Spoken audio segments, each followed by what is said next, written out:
Hello, नमस्कार। मैं सचिन आज पाठ्य योजना लेके आया हूँ मैं कि पाठ्य योजना का निर्माण कैसे किया जाता है। पाठ्य योजना बेसिक रूप से हम उसे कह सकते हैं कि अ, अच्छी तरह से बच्चों को पढ़ाने के लिए उन्हें अच्छी सुविधाएँ प्रदान करने के लिए वो बेहतर कैसे सीख सकते हैं, इन सबको 40 मिनट में हम कैसे पढ़ा सकते हैं, हम कैसे उसका उपयोग कर सकते हैं 40 मिनट को, 1 मिनट का उपयोग बताता है पाठ्य योजना। चलिए शुरू करते हैं पाठ्य योजना निर्माण। पाठ्य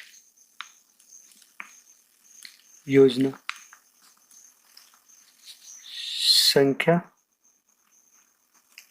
1। सबसे पहले अपन लिखेंगे दिन, दिनांक,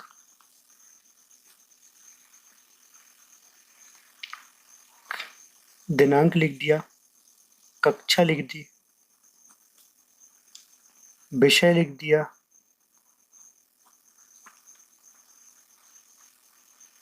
अवधि लिख दी, कितने मिनट का है, कितने मिनट का। इसके बाद क्या लिखेंगे? इसके बाद लिखेंगे कौन सा कालखंड है, कालखंड है। ठीक है, चलिए अब शुरू करते हैं। तो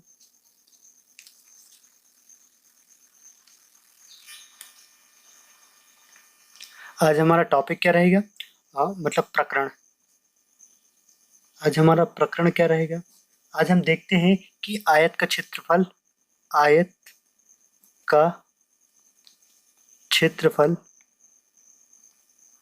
आयत का क्षेत्रफल अपन को पढ़ाना है। ठीक है, चलिए सबसे पहले प्रारूप में, इस प्रारूप में सामान्य उद्देश्य देखते हैं कि सामान्य उद्देश्य होते क्या है।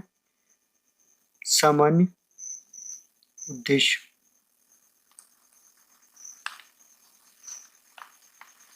सामान्य उद्देश्य देखते हैं अपन होते क्या है। तो सामान्य उद्देश्यों में छात्रों में गणित के प्रति रुचि उत्पन्न करना। पहला क्या होता है? छात्रों में गणित के प्रति, गणित के प्रति रुचि उत्पन्न करना, ये हो गया पहला। दूसरा क्या होगा? दूसरा होगा छात्रों में वैचारिक तार्किक, छात्रों में वैचारिक तार्किक, तार्किक एवं तार्किक एवं निर्णय लेने की शक्तियों का विकास करना। निर्णय लेने की शक्तियों का विकास करना, विकास करना, ये दूसरा हो गया। अब तीसरा क्या होगा सामान्य उद्देश्य? तीसरा सामान्य उद्देश्य होगा छात्रों में समस्या हल करने के प्रति, हल करने, समस्या को हल करने की शक्ति का विकास करना। तीसरा क्या होगा? छात्रों की समस्याओं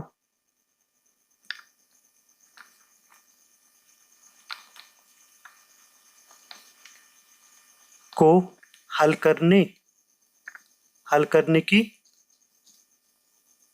शक्ति का विकास करना, शक्ति का विकास करना। ठीक है, अब चौथा क्या होगा? चौथा होगा, अपन क्या पढ़ रहे हैं? अपन पढ़ रहे हैं आयत। तो आयत में क्या होगा? आयत किसके अंतर्गत आता है? आयत आता है, आयत का क्षेत्रफल बढ़ रहा है, मतलब क्षेत्रमिति होती है। ठीक है, तो छात्रों में क्षेत्रमिति का विकास करना, छात्रों में क्षेत्र मिति का विकास करना। पांचवा पांचवा हो सकता है गणित हमें अनुशासन सिखाती है, क्योंकि हर स्टेप बाय स्टेप होता है। तो गणित विषय के माध्यम से, विषय के माध्यम से अनुशासन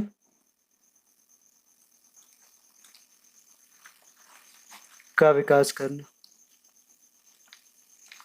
अनुशासन का विकास करना।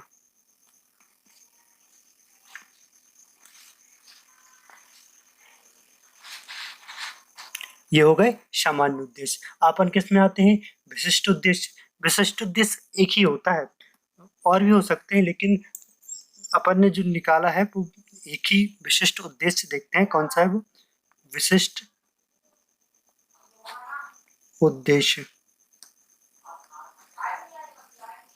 विशिष्ट उद्देश्य, विशिष्ट उद्देश्य क्या होता है? विद्यार्थियों में, मतलब एक विशिष्ट उद्देश्य, एक कई भी विशिष्ट उद्देश्य हो सकते हैं। तो अपन देखते हैं विद्यार्थियों में, विद्यार्थियों को आयत के क्षेत्रफल संबंधी प्रश्नों को हल बताना, हल कराना। छात्रों को आयत आयत के क्षेत्रफल, आयत के क्षेत्रफल संबंधी, आयत के क्षेत्रफल संबंधी प्रश्न को संदर्भित करना, प्रश्न को संदर्भित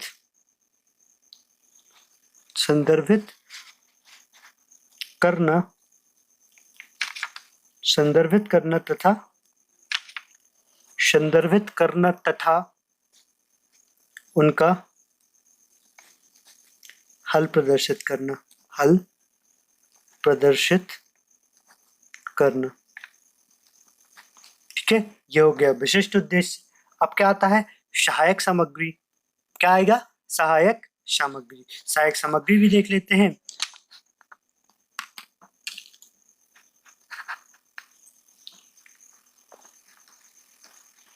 सहायक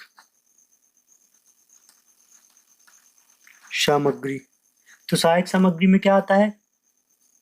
श्यामपट्ट आ गया, श्यामपट्ट,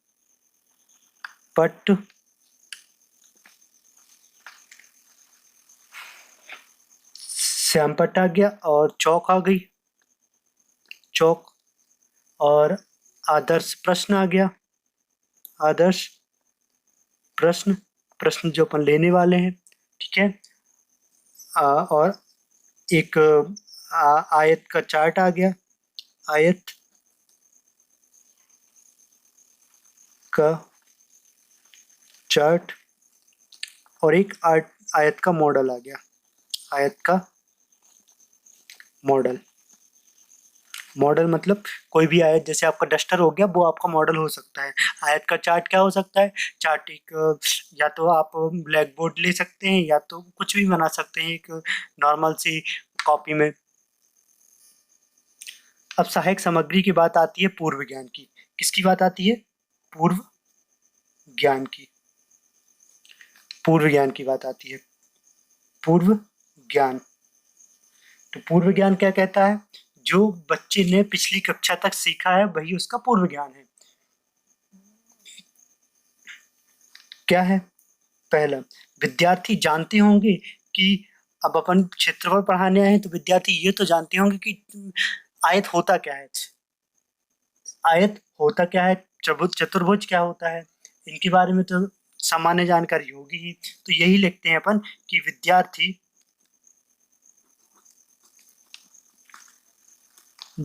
जानते होंगे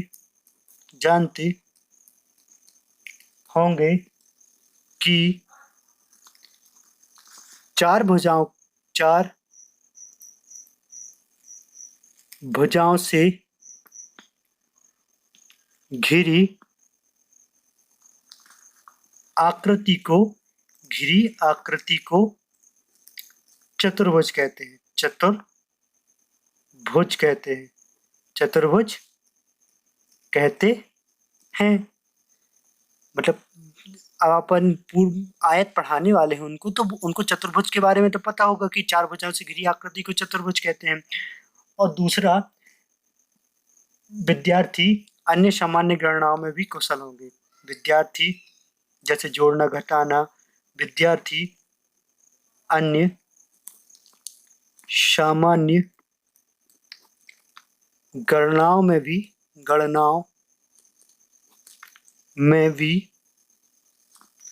कुशल होंगे।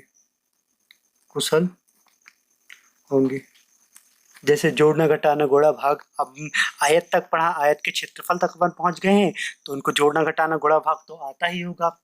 अब कुछ लोग होते हैं जो हो सकता है ना आता हो, लेकिन अधिकतर बच्चे ऐसे होंगे कि जिनको आता होगा। चलिए अपन प्रस्तावना प्रश्न निकालते हैं। क्या निकालते हैं? प्रस्तावना प्रश्न। चलिए, तो प्रस्तावना प्रश्न में क्या होता है? प्रस्तावना प्रश्न में छात्र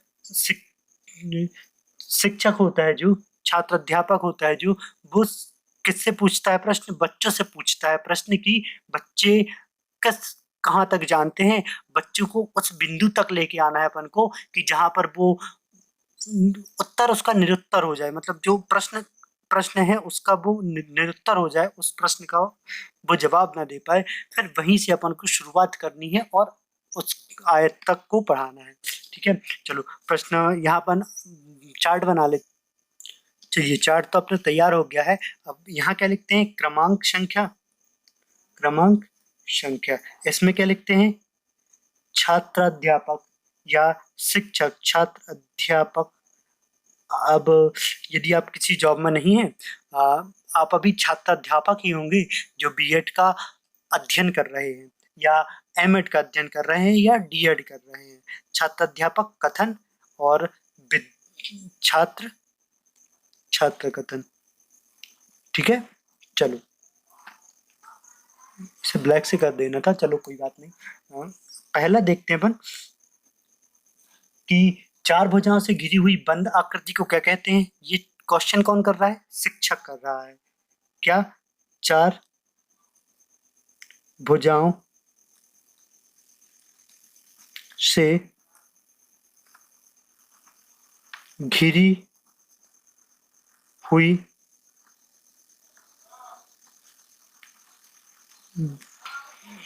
बंद आकृति को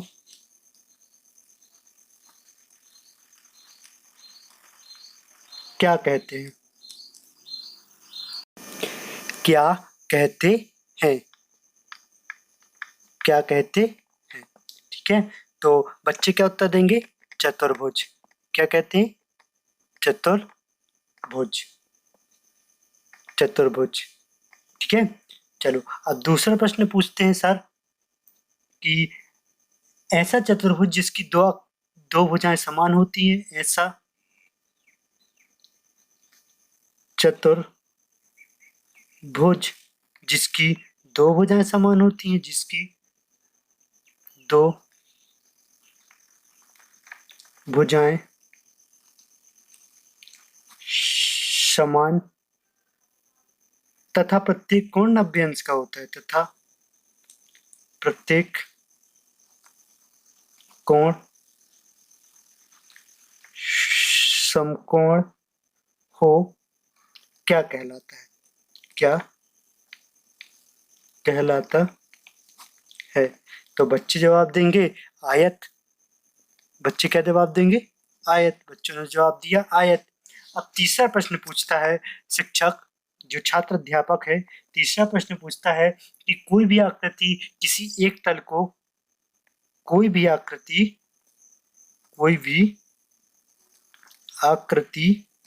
किसी एक तल पर जितना स्थान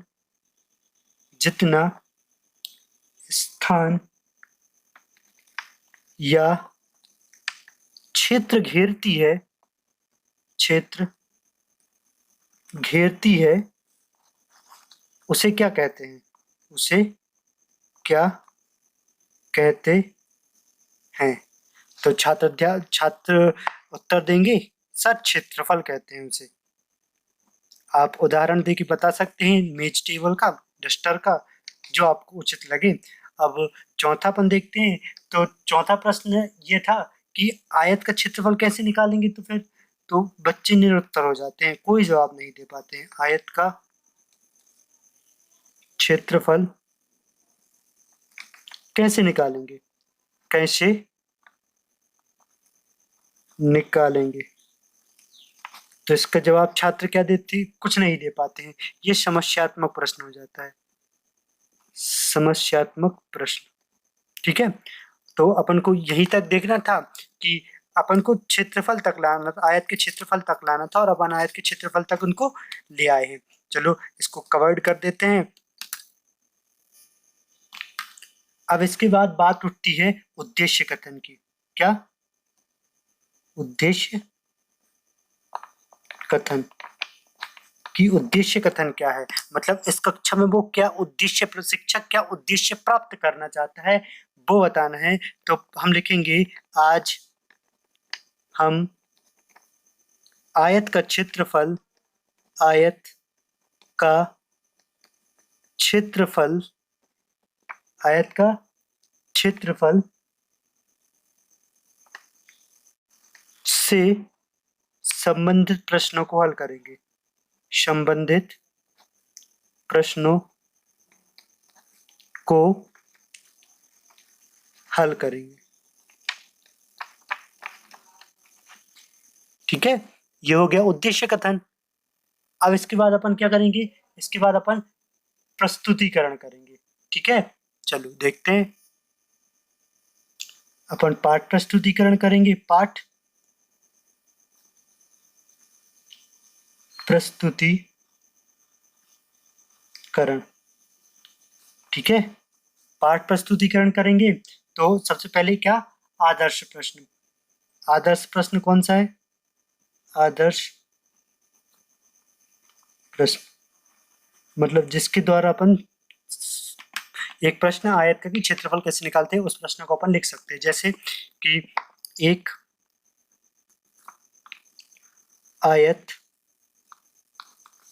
ए, बी, सी और डी की लंबाई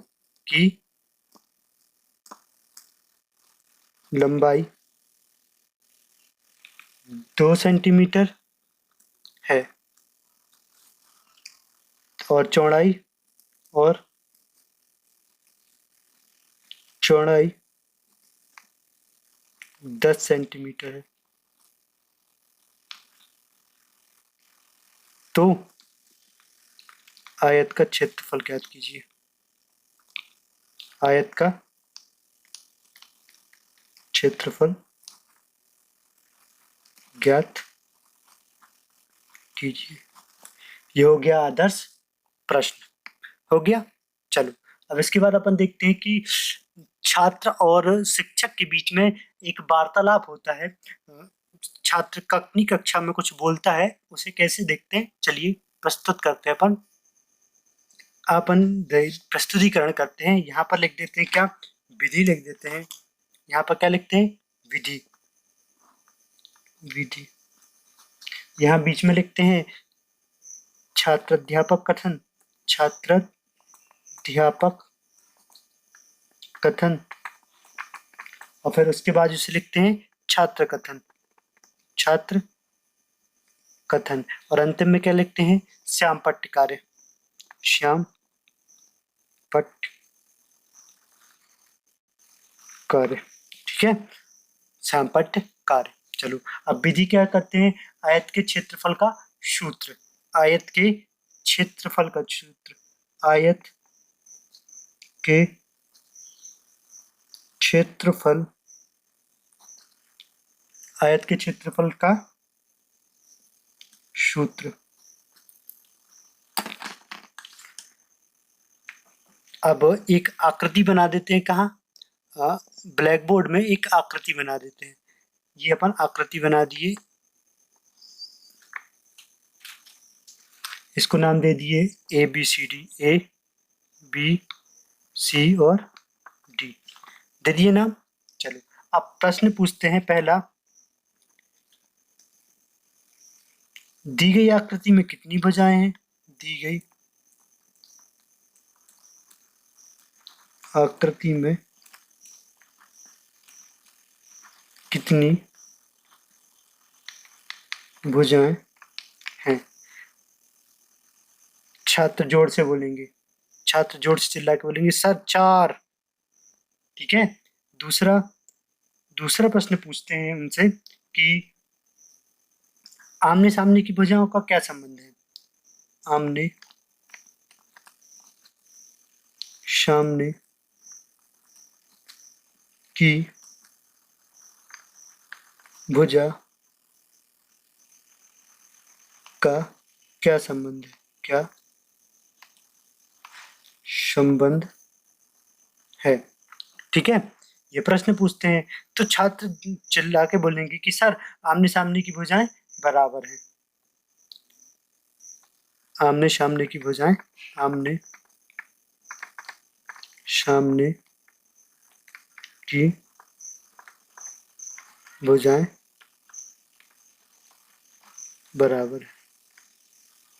ठीक है। चलो अब इसके बाद ब्लैक बोर्ड में भी अपन लिख देते हैं बराबर है, लिख दिया। चलो अब और आगे बढ़ते हैं अपन, तो अब उनसे अगला प्रश्न पूछते हैं कि चार भुजाओं से घिरी हुई बंद आकृति जिसमें आमने सामने की भुजाएं बराबर होती हैं और प्रत्येक कोण समकोण होता है, उसे क्या कहते हैं? ठीक है, ये प्रश्न पूछते हैं। और अपन तीसरा प्रश्न ले लेते हैं, चार भुजाओं से घिरी आकृति, चार भुजाओं से घिरी आकृति, चार भुजाओं से घिरी आकृति जिसमें आमने सामने की भुजाएं समान, आमने सामने की भुजाएं बराबर हों, समान हो, आमने सामने की भुजाएं समान हो तथा प्रत्येक कोण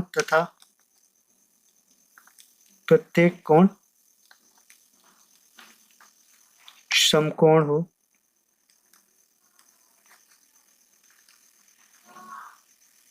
प्रत्येक कोण समकोण हो क्या कहलाता है?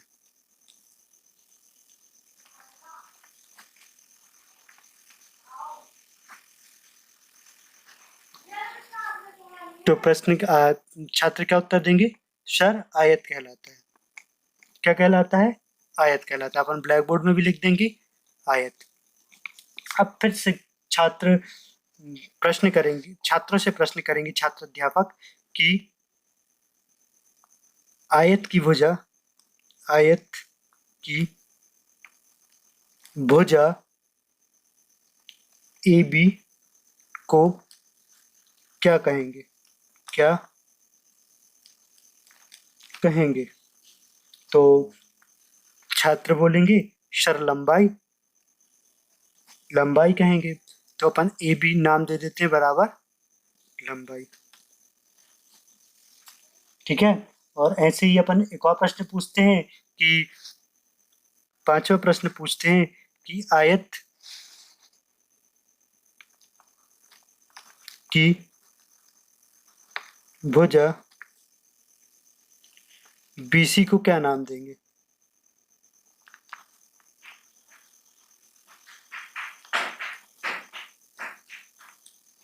तो प्रश्न, तो क्या छात्र क्या बोलेंगे? सर चौड़ाई कहेंगे। क्या कहेंगे?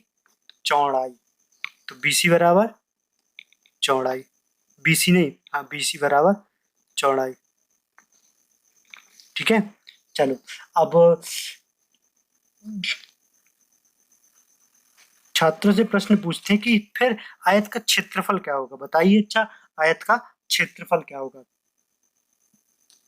आयत का क्षेत्रफल, आयत का क्षेत्रफल क्या होगा? तो छात्र कुछ नहीं बोल पाते हैं इसमें, छात्र कुछ नहीं बोल पाते हैं, तो शिक्षक ही उत्तर देते हैं, शिक्षक ही उत्तर देते हैं, स्पष्टीकरण देते हैं शिक्षक, स्पष्टीकरण देते हैं शिक्षक की आयत का क्षेत्रफल, आयत आयत का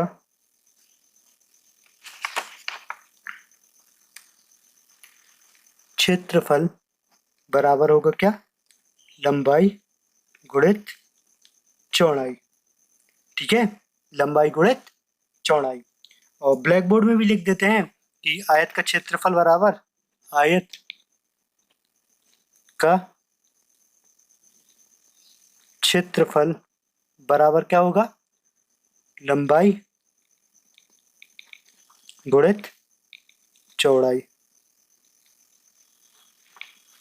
ठीक है, चलो इससे अपन नाम भी दे सकते हैं क्या, ए बी गुणित बी सी। तो यहाँ क्या लिखते हैं, यहाँ लिखते हैं विधि कि किस विधि को अपना रहा है छात्र अध्यापक। यहाँ छात्र अध्यापक कथन, छात्र अध्यापक कथन, और यहाँ छात्र कथन, छात्र कथन, और यहाँ क्या लिखते हैं, श्याम पटकार, श्याम पटकार लिख दिया। चलो अब इसके बाद क्या करते हैं अपन, इसके बाद अपन करते हैं कि यहाँ पहले अपन ने क्या किया था, पहले अपन ने कि प्रस्तुतिकरण के माध्यम से कि सूत्र विधि के माध्यम से अपन ने सूत्र तो बता दिया था छात्रों को, अपन विश्लेषण विधि के माध्यम से प्रश्न को हल करेंगे। ठीक है, विश्लेषण विधि, विश्लेषण विधि। ठीक है, चलो तो विश्लेषण विधि से हल करते हैं। पहला प्रश्न पूछते हैं, पहला प्रश्न क्या पूछेंगे, प्रश्न में क्या दिया गया है, प्रश्न में क्या दिया गया है, क्या दिया गया है। तो छात्र बोलेंगे सर ABCD दो भुजाओं की माप दी गई है। सर आयत ABCD में दो भुजाओं की माप दी गई है, भुजाओं की माप दी गई है, माप दी गई। ठीक है, अब इसके बाद यहाँ चित्र श्यामपट्ट में अपन चित्र बनाते हैं फिर और लिख देते हैं। क्या लिख देते हैं कि लंबाई कितनी थी 20 सेंटीमीटर और चौड़ाई कितनी थी 10 सेंटीमीटर। ठीक है, A B C और D। अब दूसरा प्रश्न पूछते हैं कि प्रश्न में क्या ज्ञात करना है। दूसरा प्रश्न क्या है, प्रश्न में क्या ज्ञात करना है, प्रश्न में क्या ज्ञात करना है, क्या ज्ञात करना है। ठीक है, तो छात्र बोलेंगे सर आयत का क्षेत्रफल ज्ञात करना है, आयत का क्षेत्रफल ज्ञात करना है। ठीक है, आयत का क्षेत्रफल ज्ञात करना है। तीसरा प्रश्न अब क्या होगा, तीसरा प्रश्न होगा आयत का क्षेत्रफल कैसे ज्ञात कर सकते हैं, आयत का क्षेत्रफल, आयत का क्षेत्रफल कैसे ज्ञात कर सकते हैं, आयत का क्षेत्रफल कैसे ज्ञात कर सकते हैं। तो छात्र बोलेंगे सर लंबाई और चौड़ाई का गुणा करके, सर लंबाई और चौड़ाई का गुणा करके, लंबाई और चौड़ाई का गुणा करके क्षेत्रफल प्राप्त कर सकते हैं। ठीक है, इतना बोला छात्रों ने। तो अपन ने आयत का क्षेत्रफल ब्लैक बोर्ड में लिख दिया, क्षेत्रफल लंबाई गुणित चौड़ाई। अब इसके बाद संश्लेषण विधि से अपन इसको हल कर देते हैं। ठीक है, तो प्रश्न करेंगे अपन कि प्रश्न में भुजा की लंबाई कितनी है, भुजा की लंबाई कितनी है। तो सब प्रश्न आंसर देंगे सर 20 सेंटीमीटर। तो अपन ब्लैक बोर्ड में भी लिख देंगे कि ए बी बराबर 20 सेंटीमीटर, लिख दिया। अब प्रश्न करेंगे बच्चों से कि प्रश्न में चौड़ाई कितनी है, प्रश्न में भुजा की चौड़ाई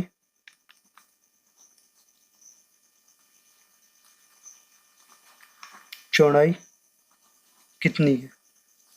तो जवाब देंगे छात्र 10 सेंटीमीटर। सर 10 सेंटीमीटर है। अपन प्रश्न में लिख देंगे BC बराबर 10 सेंटीमीटर। अब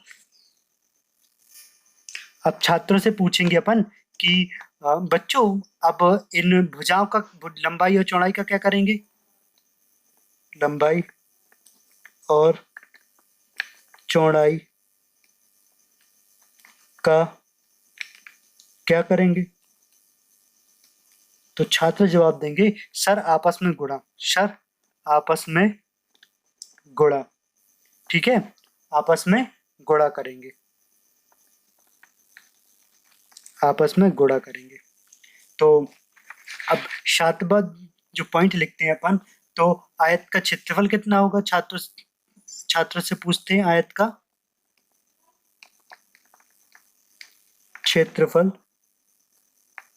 कितना होगा। तो आयत का क्षेत्रफल कितना होगा, तो आयत का क्षेत्रफल ज्ञात, तो यहाँ बच्चे लिखेंगे आयत का क्षेत्रफल अपनी अपनी कॉपी में, आयत का क्षेत्रफल बराबर लंबाई गुणित चौड़ाई, मतलब 20 गुणित 10 बराबर 200। ठीक है, ऐसे ही अपन ब्लैक बोर्ड में लिख देंगे आयत का क्षेत्रफल, आयत का क्षेत्रफल बराबर क्या, लंबाई गुणित चौड़ाई, मतलब 20 गुणित 10 बराबर 200।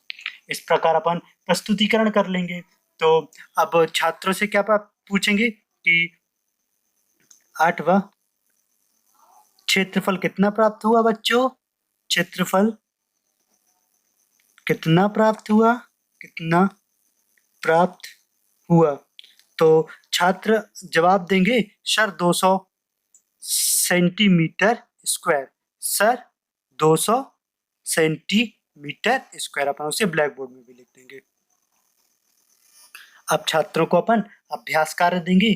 तो अभ्यास कार्य क्या होगा, अभ्यास कार्य, तो अभ्यास कार्य में क्या देंगे अपन, दो तीन प्रश्न दे देते हैं।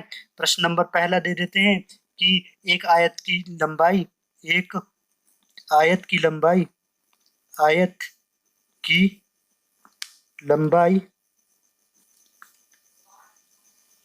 25 सेंटीमीटर है और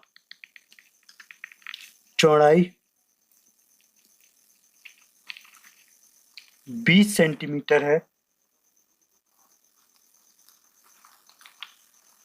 तो क्षेत्रफल क्या होगा, क्षेत्रफल क्या होगा। दूसरा दे देते हैं अपन प्रश्न, यदि आयत की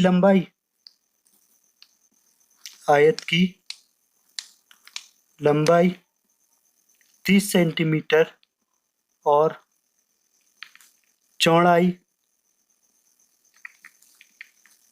10 सेंटीमीटर है, तो आयत का क्षेत्रफल क्या होगा, आयत का क्षेत्रफल क्या होगा। ठीक है, चलो तो निरीक्षण कार्य में अपन क्या लिखते हैं, अब निरीक्षण कार्य करते हैं कि बच्चे से क्या क्या बन रहा है, क्या क्या नहीं बन रहा है। निरीक्षण कार्य, निरीक्षण कार्य में क्या करते हैं, छात्र अध्यापक छात्रों को प्रश्न हल करने का निर्देश देंगे तथा कमजोर छात्रों का व्यक्तिगत सहायता करेंगे।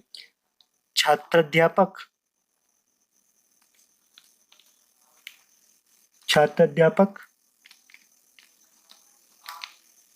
छात्रों को प्रश्न हल करने का निर्देश देंगे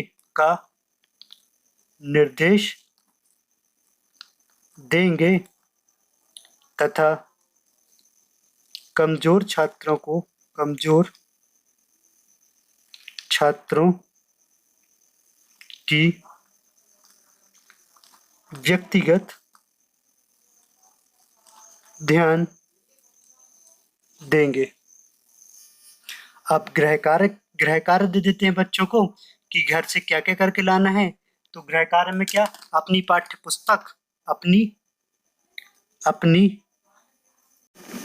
पुस्तक की प्रश्नावली से कुछ प्रश्न हल करके लाएंगे।